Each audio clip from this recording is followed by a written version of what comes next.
Bueno, cuando yo tenía 21 años, hace 4 días, antes de ayer, me tocó hacer algo que los chicos hacíamos en esa época, que era la mili, en el año 98. Los que íbamos de nuestra zona, en Galicia, bueno, la zona del sur de Galicia, lo más normal era que nos tocara o el cuartel de Pontevedra, o León, o Astorga, también en la provincia de León. Bueno, a mí me tocó Astorga. Cuando iba para allá, recuerdo el primer día, bueno, los primeros días antes de ir, iba pensando, bueno, ¿conoceré a alguien? Porque en teoría todos los que de mi zona, pues nos repartíamos entre esos 3 lugares. Y cuando me subo al tren, buscaba alguna cara reconocible, ¿no? No que fuera un amigo mío, porque ya sabía que mis amigos no iban, pero digo, bueno, seguro que entre todos los que van, éramos unos cuantos, alguno conoceré, ¿no? Alguno me sonará de verlo en mi barrio, de verlo por allí, no sé. Alguno me sonará su cara, ¿no? Pues no. No se dio la circunstancia de conocer a alguien. No conocía absolutamente a nadie, ni siquiera de vista. Y recuerdo que los 2 primeros meses para mí fueron duros. Ya no solo en la parte física de lo que te hacían hacer, ¿no? Pero tuve la sensación de una tremenda soledad durante los primeros meses.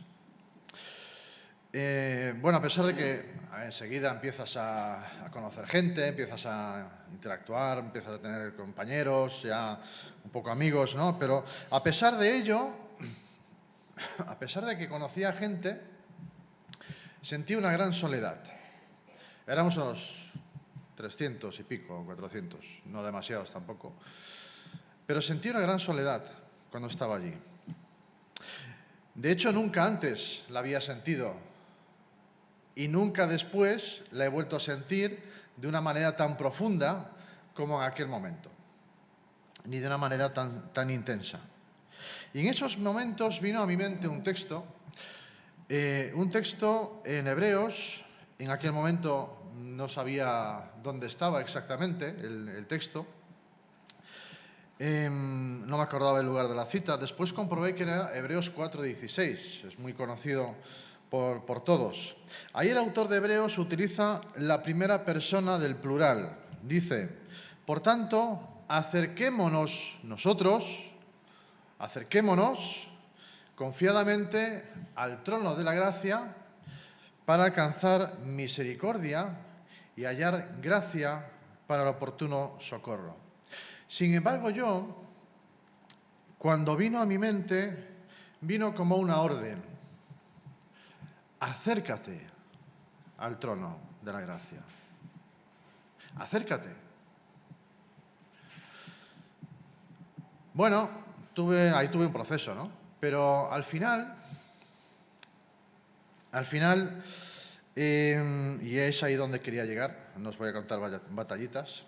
Al final es que un día me di cuenta de que iba por el cuartel orando, y no iba orando de cualquier manera, iba hablando en voz audible y gesticulando, yo iba hablando con Jesús, ¿no? Pero cualquiera que me estuviera viendo diría, se le ha ido la pinza un poco, que mira cómo está, y traen a cualquiera aquí a la mili. Pero yo iba hablando con Jesús. Y estaba hablando con Él como si estuviera conmigo a mi lado. Para mí era una persona real que estaba conmigo a mi lado y con la que yo interactuaba. Yo estaba hablando con Él. Fue un momento de mi vida en el que me pude acercar a Él y experimentar su presencia experimentar su misericordia y su socorro. Lo experimenté en ese momento, en esa época. Y aprendí que vivir por y con fe no es una cuestión filosófica, es algo real, palpable, y que se vive. Hace un par de semanas estuvimos viendo el principio de un tema que es el de vivir por fe. ¿Qué es vivir por fe? ¿Qué significa eso? Y lo primero que vimos es qué es la fe, o al menos al principio de qué es la fe, algunas definiciones, ¿no? Hoy vamos a continuar con el tema. Vamos a abrir nuestras Biblias en Hebreos capítulo 11 y vamos a leer desde el versículo 1 hasta el versículo 6.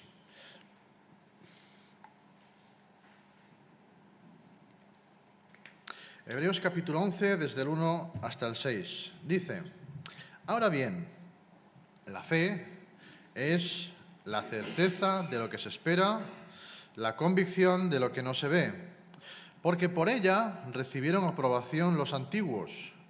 Por la fe entendemos que el universo fue preparado por la palabra de Dios, de modo que lo que se ve no fue hecho de cosas visibles. Por la fe, Abel ofreció a Dios un mejor sacrificio que Caín, por lo cual alcanzó el testimonio de que era justo, dando Dios testimonio de sus ofrendas, y por la fe, estando muerto, todavía habla. Por la fe, Enoc fue trasladado al cielo para que no viera muerte, y no fue hallado porque Dios lo trasladó, porque antes de ser trasladado recibió testimonio de haber agradado a Dios. Y sin fe es imposible agradar a Dios, porque es necesario que el que se acerca a Dios crea que Él existe y que es remunerador de los que le buscan. Hasta aquí. Bueno, hace 2 semanas estuvimos viendo la primera parte de lo que vamos a ver acerca de vivir por fe. Veíamos la definición de fe que tenemos en el versículo 1, pero antes veíamos que el capítulo 11 de Hebreos tiene una razón de ser y que además tiene aplicación para nuestras vidas hoy. El capítulo 11 está ahí para ayudarnos a ser el tipo de personas que se nos describen unos versículos antes. En el capítulo 10, versículo 34, las personas que se nos describen ahí eran personas que con gozo aceptaron la confiscación de sus bienes como un servicio a Cristo y por amor a Él y hacia los demás. Eran personas que no vivían y no vivieron atadas a lo que el resto de la sociedad estaba atada, ni a los valores a los que la sociedad tenía como figura de éxito, ¿no? Para ellos el éxito o el valor era otra cosa diferente. No estaban esclavizados por ello, porque, como dice al final del versículo 34, sabían que tenían una mejor y más duradera posesión. Y con esto en mente comienza el capítulo 11 y nos dice: ahora bien, la fe es la certeza, la sustancia, la garantía de lo que se espera, la convicción o la evidencia de lo que no se ve. Así que en el 10:34, el conocimiento o lo que ellos sabían, tenían una mejor posesión mejor y duradera, eso ahora en el versículo 1 lo llama fe. Y a partir de ahí se despliega el salón de la fama de la fe, unos ejemplos que demuestran un tipo de fe que nosotros podemos imitar y también heredar las promesas de Dios. De hecho, ese es el deseo de quien escribe Hebreos. Si nos fijamos en el capítulo 6, versículos 11 y 12, dice: deseamos que cada uno de vosotros muestre la misma solicitud hasta el fin para alcanzar la plena seguridad de la esperanza. a fin de que no seáis perezosos, sino que seáis imitadores de los que mediante la fe y la paciencia heredan las promesas. Así que ya tenemos un objetivo de este capítulo 11, que es dar ejemplo de aquellos que mediante la fe y la paciencia heredan las promesas, con el objetivo, con el fin de ser imitadores de su fe y también poder heredar las promesas. Tenemos este capítulo para recordarnos qué es vivir por fe, dándonos ejemplo de ello para darnos ánimos a nosotros, porque vivir por fe no es fácil, no es fácil. Y sin embargo, es lo deseable por Dios para nosotros. Vivir de esa manera es lo que Dios desea para nosotros en cada una de las áreas de nuestra vida. Y por eso tenemos ejemplos como estos para darnos ánimos y no decaer, no desfallecer. Tener perseverancia y tener paciencia. Si no nos ocupamos de recordar estas cosas, corremos el riesgo de caer en el entumecimiento espiritual. Somos personas con altibajos, somos fluctuantes, no siempre estamos igual, y nuestra fe no siempre está igual, nuestro ánimo no está igual, nuestro humor tampoco. Y el entusiasmo de hoy puede ser la apatía de mañana y al revés. El enfriamiento espiritual de hoy puede ser una pasión renovada por el Evangelio dentro de poco tiempo. El autor de Hebreos establece un puente entre el versículo 1 y lo que tenemos a partir del 3. El versículo 2 nos introduce al versículo 3 y nos dice: ahora bien, la fe es la certeza de lo que se espera, la convicción de lo que no se ve, porque por ella recibieron aprobación los antiguos. Bueno, podemos ver que la fe está englobada en dos definiciones. Una es la seguridad acerca de las promesas de Dios, que realmente vale la pena depositar nuestra esperanza en esas promesas, la certeza de las cosas que se esperan. Y la segunda es la seguridad de que ese Dios invisible que creó el universo existe, es real. No es una invención, no es un supuesto, no es teoría, sino que es real. La evidencia de las cosas que no se ven. Entonces nos dice versículo 2 que esto es lo que vemos desarrollado en la vida de los antiguos. Otras versiones se refiere a ellos como los santos del Antiguo Testamento. Dice, porque por ella, por este tipo de fe, los hombres de la antigüedad recibieron aprobación, fueron atestiguados por Dios, agradaron a Dios. Así que la vida de las personas, de las cuales comienza a hablar en el versículo 4, son ilustraciones de este tipo de fe. Cuando fijamos la vista en estas personas, nos están ilustrando que esa fe es la que se nos describe ahí. Y las primeras ilustraciones que nos ofrece Hebreos 11 acerca de lo que nos dice el versículo 2, que son hombres de la antigüedad que obtuvieron aprobación por la fe, son en primer lugar Abel, el segundo hijo de Adán y Eva, y Enoc, la séptima generación después de Adán. Tenemos la genealogía, si queréis verla en Génesis 5, ahí está. En nuestro texto en Hebreos, versículo 4 nos dice: por la fe, Abel ofreció a Dios un mejor sacrificio que Caín, por lo cual alcanzó testimonio de que era justo. Es decir, hay la aprobación de Dios. Es la misma palabra que tenemos en el versículo 2. Y sigue diciendo, dando Dios testimonio, otra vez la misma palabra, aprobación, de sus ofrendas. Y por la fe, estando muerto, todavía habla. El hincapié que hace el autor de Hebreos sobre Abel es que Dios aprobó su ofrenda y por eso considera a Abel justo. Y la cuestión principal es que Abel fue aprobado porque hizo la ofrenda por fe. No es porque hizo la ofrenda. La ofrenda la tenía que hacer. Pero no es el hecho de hacer la ofrenda, sino cómo la hizo.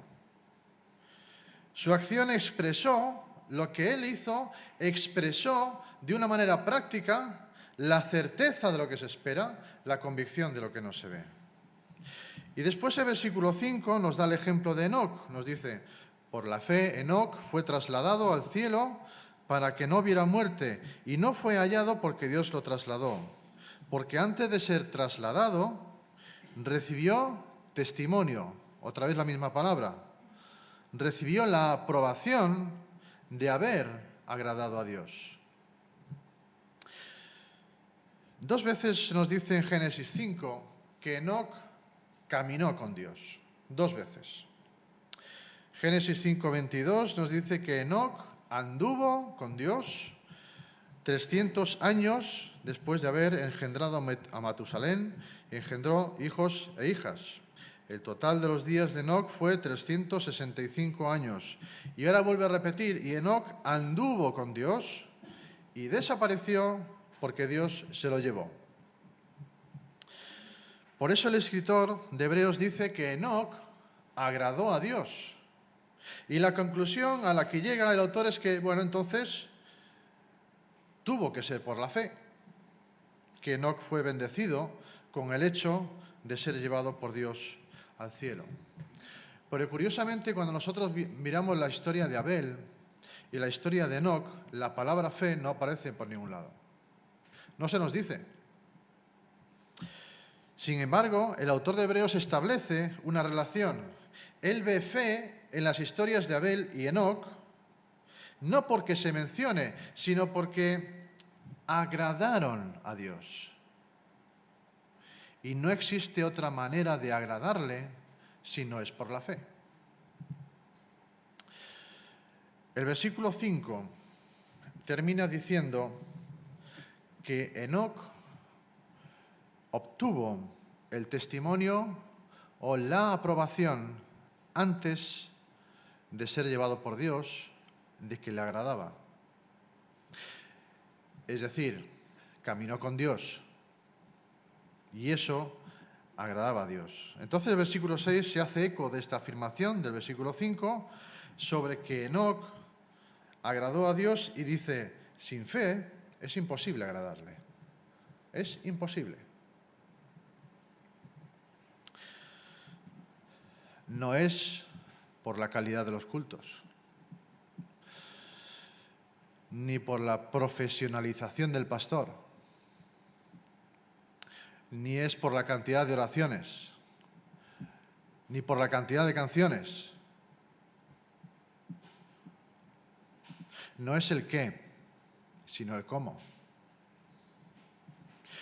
No estoy diciendo que no debamos buscar la excelencia en aquello que hacemos, debemos buscarla.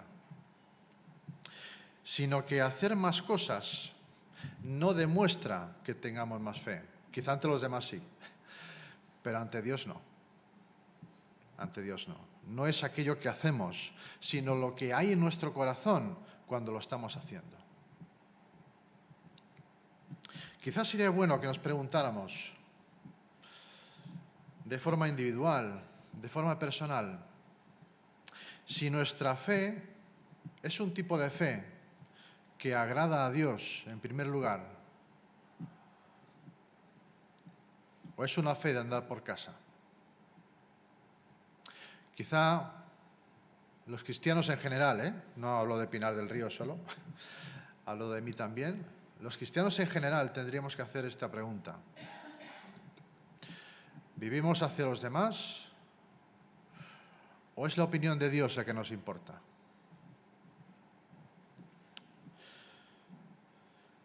Porque quizás si tuviéramos en cuenta única y exclusivamente la opinión de Dios, quizá haríamos las cosas de otra manera.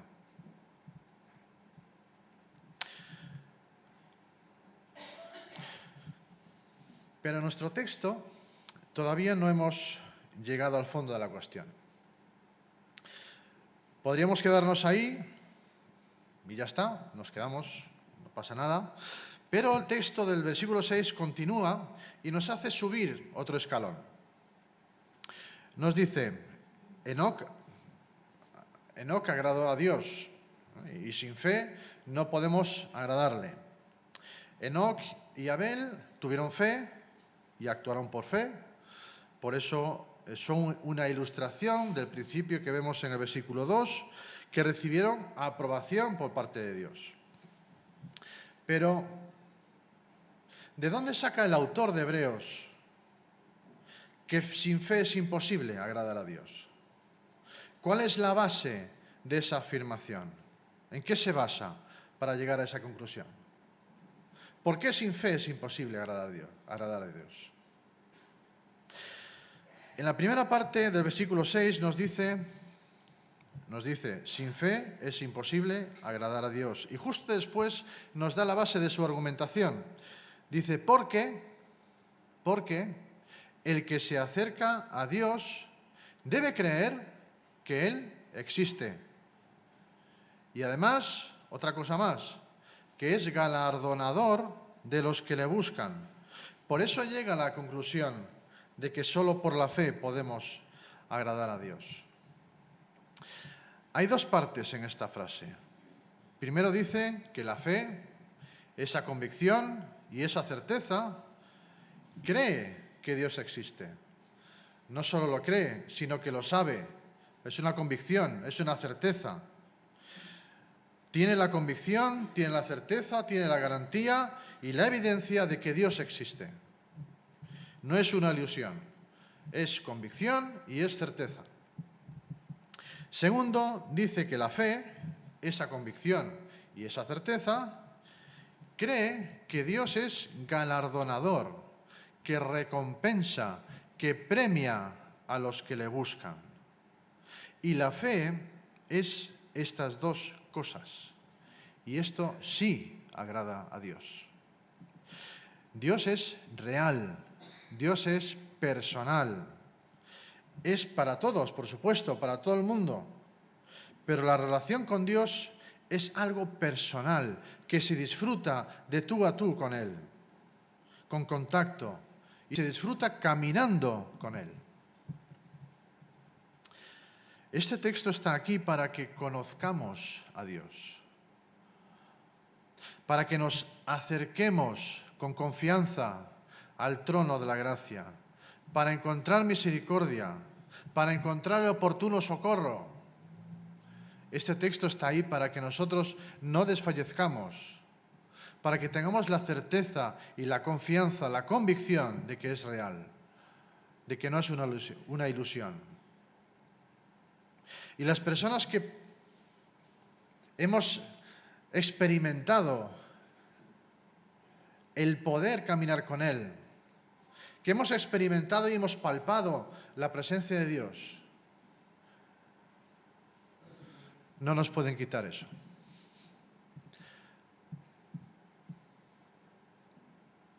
Podrán amenazarnos con lo que sea, da igual con lo que nos amenacen. Pero lo hemos vivido y lo vivimos y sabemos que Dios es real y que sus promesas no forman parte de la ilusión, no forman parte de un sueño, de un misticismo, sino que son promesas reales porque Él lo es. No solo estamos convencidos, tenemos la certeza de que es así y tenemos la evidencia de que Dios es real, de que existe, de que no hay nadie más como Él.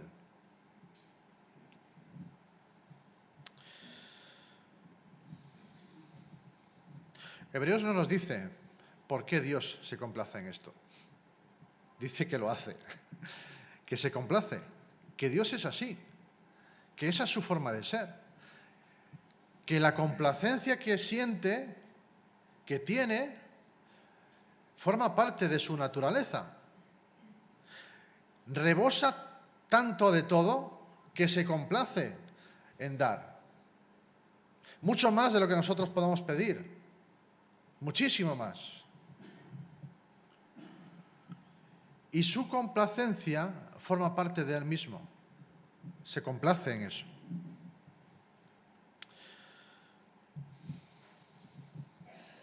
Así que tenemos dos cosas. Una, que Dios existe, que no fue creado, que no evoluciona, que no cambia, que no crece. Él es, de forma absoluta. Ya sé que la sociedad ahora las expresiones absolutistas huyen de ellas, ¿no? Todo es relativo, bueno, depende cómo te sientas, estás bien o estás mal, te sientes una cosa, otra. Pero no, Dios no cambia, Dios es de forma tajante, absoluta. Y se complace cuando lo que Él es se ve reflejado en nuestras vidas. Cuando nuestras vidas muestran y demuestran el carácter de Dios. Porque Él es real. Y nuestras vidas, este texto está para que nosotros podamos saber que Dios se complace que cuando nosotros reflejamos su carácter, le estamos agradando. Y la segunda cosa que vemos es que Dios no necesita absolutamente de nadie. Él es una fuente, o Él es la fuente de vida. Es la fuente de alegría. Es la fuente de belleza. Y es la fuente de poder. Le agrada que nos acerquemos a Él de una manera que eso sea evidente, que Él es la fuente de todo. Porque nosotros sí le necesitamos a Él. Desesperadamente. Le agrada cuando nos acercamos a Él como galardonador, como alguien que nos premia, que nos da muchas más cosas de las que podamos imaginar. Dios no es un tacaño, no es un ogro, no es un señor que está ahí sentado ahí arriba y dice, bueno, vamos a ver qué están haciendo estos humanos. No es así. Dios rebosa cuando da. Lo que agrada a Dios es que nuestro corazón y nuestra mente reflejen cómo es Dios y cómo es su belleza. Que nuestra vida refleje la existencia de Dios.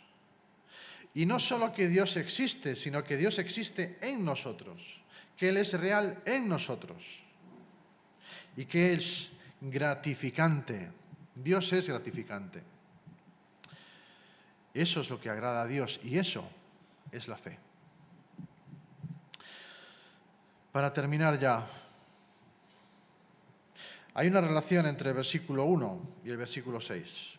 Versículo 1 dice, la convicción que no se ve, del verso 1 se corresponde con la creencia de la fe de que Dios existe, en el versículo 6. Y la seguridad o la certeza de las cosas que se esperan, en el versículo 1, se corresponde con la creencia de la fe de que Dios es galardonador o remunerador de quienes le buscan, de versículo 6. Lo que nos deja claro el principio de este capítulo 11 de Hebreos es que la fe no tiene su origen en nosotros. La fe es un don de Dios. Le dirá Pablo a los Efesios también. Tiene su origen en cómo es Dios, no en cómo somos nosotros. Porque si no, hoy si te levantas con sueño, pues hoy no vas a tener fe, ¿no? ¿Estás cansado? No me apetece tener fe. ¿No? Si la fe dependiera de nosotros, única y exclusivamente de nosotros, estaríamos muertos. La manera de vivir por fe es conocer al autor de esa fe, conocerle a Él. Y la manera de que nuestra fe crezca y sea fuerte es caminar con el autor de esa fe. Vivir, caminar cada día como si estuviera a tu lado, No importa si gesticulas cuando oras, te tomarán por loco. Y bueno, mira, a mí me pasó cuando hice la mili. Te tomarán por loco, pero es igual. Tú sabes que está ahí, que es real. Y no es que camine a tu lado, sino que va dentro de ti. Va contigo a través del Espíritu Santo. Vivamos nuestra fe y nuestra vida dependiendo enteramente de Él, caminando cada día con Él, sabiendo, teniendo la certeza y la convicción de que es así, que tenemos una mejor y una más duradera posesión con Él por la eternidad. Amén.